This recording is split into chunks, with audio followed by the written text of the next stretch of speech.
Hello दोस्तों, राधे राधे। फिर से स्वागत है आपके अपने चैनल साधना उपचार में। आइए सुनते हैं विनायक चतुर्थी की व्रत कथा। दोस्तों, विनायक चतुर्थी के दिन पूरी होगी हर इच्छा। आइए जानते हैं। विनायक चतुर्थी का व्रत हर महीने शुक्ल और कृष्ण पक्ष की चतुर्थी को रखा जाता है। मान्यता है कि इस दिन भगवान गणेश जी की विधि विधान से पूजा करने से सात व्रत कथा का पाठ करना बहुत शुभ होता है। कहते हैं ऐसा करने से व्यक्ति की सभी इच्छाएं पूरी होती हैं। दोस्तों, साल की पहली विनायक चतुर्थी मई में पड़ रही है। इसे गणेश चतुर्थी और संकट चतुर्थी और वरदा चतुर्थी भी कहा जाता है।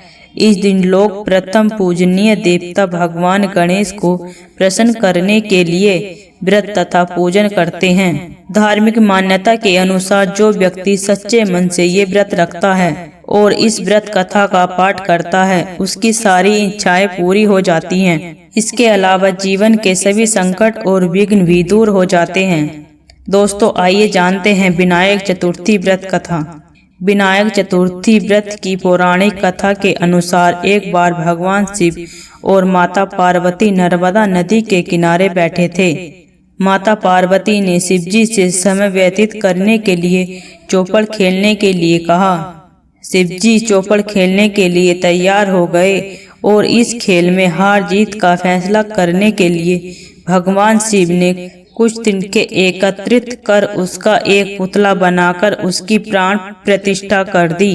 भगवान शिव ने उस पुतले से कहा कि बेटा, हम चौपड़ खेलना चाहते हैं, इसलिए तुम बताना कि हम दोनों में से कौन हारा और कौन जीता। उसके बाद भगवान शिव और माता पार्वती के बीच खेल प्रारंभ हो गया। यह खेल 3 बार खेला गया और तीनों ही बार माता पार्वती जीत गई।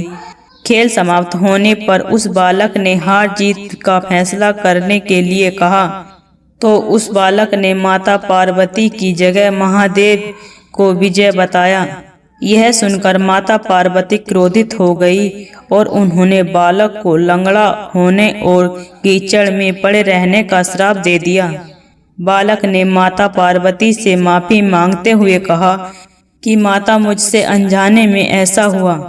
बालक द्वारा माफी मांगने पर माता को दया आ गई और उन्होंने कहा, यहाँ गणेश पूजन के लिए कन्याएं आएंगी, उनके कहे अनुसार गणेश व्रत करो, ऐसा करने से तुम्हारे सभी कष्ट दूर होंगे।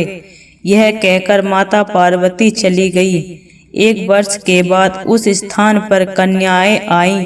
कन्याओं से भगवान गणेश के व्रत की विधि जानने के बाद बालक ने 21 दिन लगातार गणेश जी का व्रत किया, जिसके परिणाम स्वरूप गणेश जी प्रसन्न हुए। उन्होंने बालक को मनोवांछित फल मांगने के लिए कहा। बालक ने कहा, हे विनायक, मुझे इतनी शक्ति दीजिए कि मैं अपने पैरों से चलकर कैलाश पर्वत पर पहुंच सकूं। भगवान गणेश ने बालक को वरदान दे दिया। इसके बाद वह बालक कैलाश पर्वत पर पहुंचा और उसने अपनी कथा भगवान शिव को सुनाई। चौपड़ वाले दिन से माता पार्वती शिव से नाराज हो गई थी। देवी को मनाने के लिए भगवान शिव ने भी बालक के बताए अनुसार 21 दिनों तक भगवान गणेश का व्रत किया। इस व्रत के प्रभाव से माता पार्वती की नाराजगी दूर हो गई और वो स्वयं भगवान शिव से मिलने पहुंच गई। तब भगवान शंकर ने माता पार्वती को इस व्रत के बारे में बताया। यह सुनकर माता पार्वती के मन में अपने पुत्र कार्तिकेय से मिलने की इच्छा जागृत हुई। तब माता पार्वती ने भी 21 दिन तक गणेश का व्रत किया। व्रत के 21वें दिन कार्तिकेय स्वयं माता पार्वती से मिलने चले आए।